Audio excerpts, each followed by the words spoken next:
নমস্কার বন্ধুরা, গল্প পোকাতে তোমাদের সকলকে স্বাগত জানাই। তো বন্ধুরা, তোমরা সকলে কেমন আছো? আশা করি খুব ভালো আছো।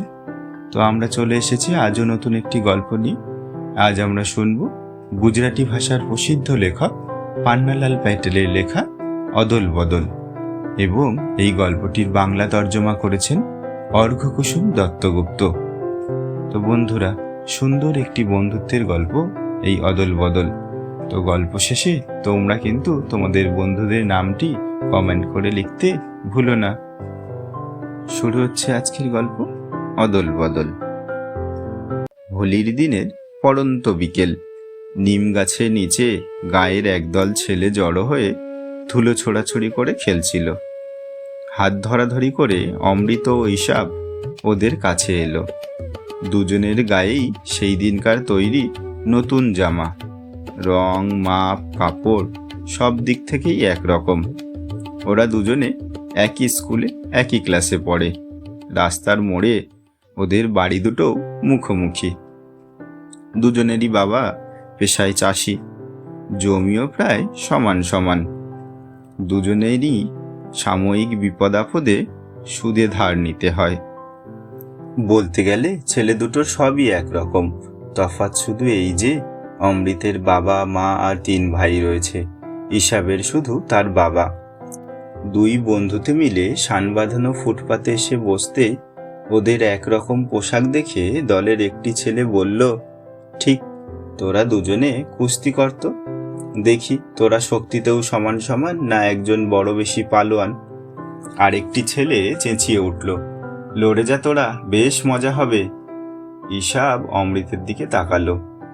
অমৃত দৃঢ়স্বরে বলল, না, তাহলে মা আমাকে ঠ্যাঙাবে। অমৃতের অত জোর দিয়ে বলার কারণ ছিল, বাড়ি থেকে বেরোনোর সময় ওর মা সাবধান করে দিয়েছিলেন, নতুন জামা পরার জন্য তুমি কি কাণ্ডটাই না করেছিলে। এখন যদি তুমি জামা ময়লা করে বা ছিঁড়ে আসো, তাহলে তোমার কপালে কি আছে মনে রেখো। অমৃত সত্যি তার বাবা মাকে খুব জ্বালিয়েছিল। শোনা মাত্রই অমৃত ফতোয়া জারি করে দিল, ঠিক ইসাবের মতো জামাটি না পেলে ও স্কুলে যাবে না। মা ওকে অনেক বুঝিয়েছিল, ইসাবকে খেতে কাজ করতে হয় বলে ওর জামা ছিঁড়ে গেছে, আর তোরটা তো প্রায় নতুনই রয়েছে। মোটেই না, বলে কাঁদতে কাঁদতে অমৃত ওর জামার একটা ছেঁড়া জায়গায় আঙুল ঢুকিয়ে আরও ছিঁড়ে দেয়।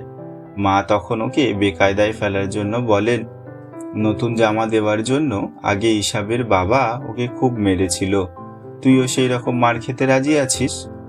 অমৃত এতেও পিছুপা হতে রাজি নয়। ও মরিয়া হয়ে বলে, ঠিক আছে, আমাকে বেঁধে রাখো, মারো, কিন্তু তোমাকে ইসাবের মতো একটা জামা আমার জন্য জোগাড় করতেই হবে। অমৃতের মা এসব ঝামেলা থেকে বাঁচার জন্য বললেন, ঠিক আছে, তোর বাবাকে গিয়ে বলগে। অমৃত জানত মা না বললে ওর বাবার রাজি হবার সম্ভাবনা খুবই কম, কিন্তু এত সহজে হাল ছাড়ার পাত্র সে নয়। ওই স্কুলে যাওয়া বন্ধ করে দিল, খাওয়া দাওয়া ছেড়ে দিল, এবং রাত্রিতে বাড়ি ফিরতে রাজি হলো না। শেষমেশ ওর মা হাল ছেড়ে দিয়ে অমৃতের বাবাকে ওর জন্য নতুন জামা কিনে দিতে রাজি করালেন।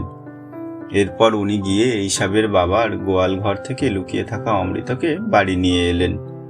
সুন্দর সাজগোজ করে বাড়ি থেকে বেরিয়ে অমৃতর একেবারেই ইচ্ছা ছিল না জামা কাপড় নোংরা হয় এমন কিছু করতে। বিশেষ করে ইসাবের সঙ্গে কুস্তি লড়তে তো একেবারেই গররাজি। এমন সময় ছেলে ছোকরার দঙ্গল থেকে একজন এসে হাত দিয়ে অমৃতর গলা জড়িয়ে ধরে বলল, এসো, আমরা কুস্তি লড়ি। এই বলে সে অমৃতকে খোলা মাঠে নিয়ে এলো। অমৃত ওর বাঁধন কেটে বেরুবার চেষ্টা করতে করতে বলল, দেখ কালিয়া, আমি কুস্তি লড়তে চাই না, আমায় ছেড়ে দে।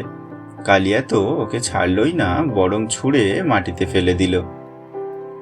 ছেলের দল আনন্দে চেঁচিয়ে উঠল, কালিয়া জিতেছে, অমৃত হেরে গেছে, কি মজা, কি মজা। ইসাবের মেজাজ চড়ে গেল। ও কালিয়ার হাত ধরে বলল, আয়, আমি তোর সঙ্গে লড়ব। কালিয়া ইতস্তত করছিল। কুস্তি শুরু হয়ে গেল।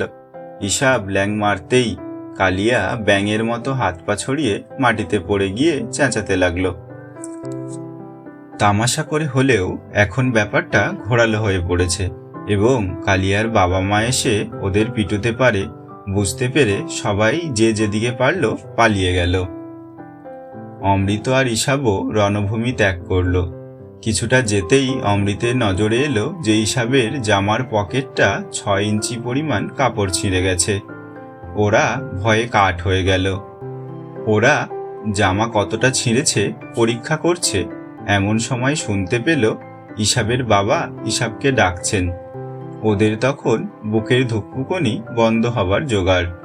ওরা জানে ঈশাবের বাবা ছেঁড়া শার্ট দেখা মাত্রই ওর চামড়া তুলে নেবেন।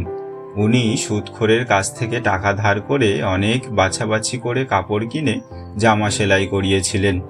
ঈশাবের বাবা আবার চেঁচিয়ে উঠলেন, কে কাঁদছে? ঈশাব কোথায়? হঠাৎ অমৃতের মাথায় একটা বুদ্ধি খেলে গেল। ও ঈশাবকে টানতে টানতে বলল, আমার সঙ্গে আয়। ওদের দুই বাড়ির মাঝখানে ঢুকে অমৃত জামার বোতাম খুলতে লাগলো। ও হুকুম দিল, তোর জামাটা খুলে আমারটা পর। ঈশাব বলল, তোর কি হবে? তুই কি পরবি? অমৃত বলল, শিগগির কর, নয়তো কেউ দেখে ফেলবে। আমি তোরটা পরব। ঈশাব জামা খুলতে লাগলো, যদিও অমৃত কি করতে চাইছে বুঝতে পারছিল না। বলল, জামা অদল বদল, কিন্তু তাতে সুবিধা কি হবে? তোকে তো তোর বাবা পিটাবে। অমৃত বলল, নিশ্চয়ই ঠ্যাঙাবে, কিন্তু আমাকে বাঁচানোর জন্য তো আমার মা আছে। ঈশাবের মনে পড়ল, ও দেখেছে যে অমৃতের বাবা যখনই ওকে মারতে গেছে অমৃত ওর মায়ের পেছনে লুকিয়েছে। মার হাতে অবশ্য ওকে 2-4 থাপ্পড় খেতে হয়েছে, কিন্তু বাবার ভারী হাতের মারের কাছে ও কিছু নয়। ঈশাব তবুও ইতস্তত করছে। এমন সময় সে খুব কাছেই কাউকে কাশতে শুনল। তক্ষুনি ওরা ঝটপট জামা অদল বদল করে গলি থেকে বেরিয়ে ধীরে সুস্থে নিঃশব্দে যে যার বাড়ির দিকে চলল। ভয়ে অমৃতের বুক ঢিপ ঢিপ করছিল, কিন্তু ওর কপাল ভালো, দিনটা ছিল হোলির। সে সময় সবাই জানি কিছুটা ধস্তাধস্তি টানা হ্যাচড়া চলে। মা যখন দেখলো জামাটা ছিঁড়েছে, উনি ভুরু কুঁচকলেন, কিন্তু মাফ করে দিলেন। একটা সুতো নিয়ে ছেঁড়া জামাটা রিফু করে দিলেন। এতে দুইজনেরই ভয় কেটে গেল। ওরা আবার হাত ধরাধরি করে গ্রামের ধারে হোলির সময়কার বাজি আর বুড়ির বাড়ি পুরানো দেখতে গেল। একটা ছেলে ওদের জামা অদল বদল দেখেছিল। সে ওদের আনন্দ মাটি করার জন্য বললে, তোরা অদল বদল করেছিস? সে তাদের জামা অদল বদল করা দেখে ফেলেছে। এই আশঙ্কা করে তারা চলে যেতে চাইল, কিন্তু ইতিমধ্যেই অন্য ছেলেরা কি ঘটেছে জেনে চেঁচাতে লাগলো, অদল বদল, অদল বদল। অমৃত আর ঈশাব সরে পড়তে চাইল, কিন্তু ছেলের দল তাদের পেছনে পেছনে অদল বদল, অদল বদল বলে চেঁচাতে লাগলো। বাবারা তাদের ব্যাপারটা জেনে ফেলবে মনে করে তারা ভয়ে বাড়ির দিকে ছুটে পালাতে লাগলো। ঈশাবের বাবা বাড়ির সামনের দাওয়ায় খাটিয়াতে বসে হুঁকো খাচ্ছিলেন। তিনি ওদের ডাকলেন, তোমরা বন্ধুদের কাছ থেকে পালিয়ে আসছো কেন? আমার কাছে এসে বসো। ওর শান্ত গলা শুনে ওদের চিন্তা হলো। ভাবলো, যা ভেবেছিলাম তাই হলো। উনি আসল ঘটনাটা জানেন, শুধু ভালোবাসার ভান করছেন।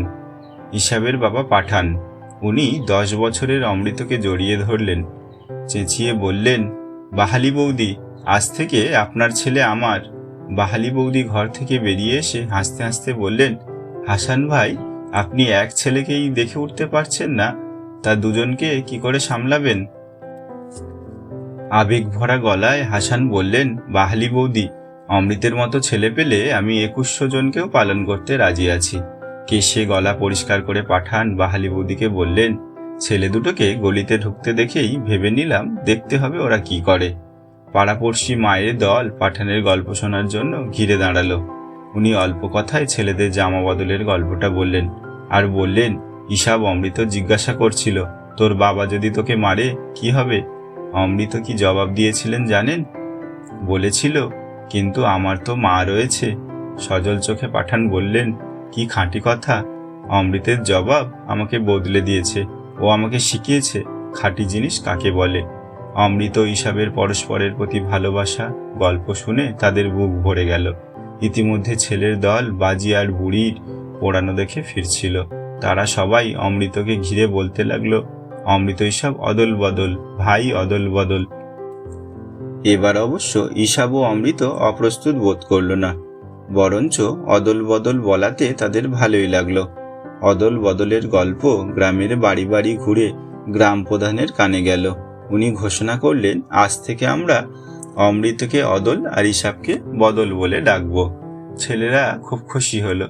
ক্রমশ গ্রাম পেরিয়ে আকাশে বাতাসে অমৃত ও ইসাব অদল বদল এই আওয়াজে মুখরিত হয়ে উঠল। তো বন্ধুরা, আজকের গল্প তোমাদের কেমন লাগলো তা অবশ্যই তোমরা কমেন্ট করে জানিও। আর তোমাদের প্রিয় বন্ধুর নামটিও অবশ্যই তোমরা কমেন্ট করে জানিও। আর ভালো লাগলে একটি লাইক করে দিও এবং চ্যানেলটিকে সাবস্ক্রাইব করে আমাদের পাশে থেকো। টাটা।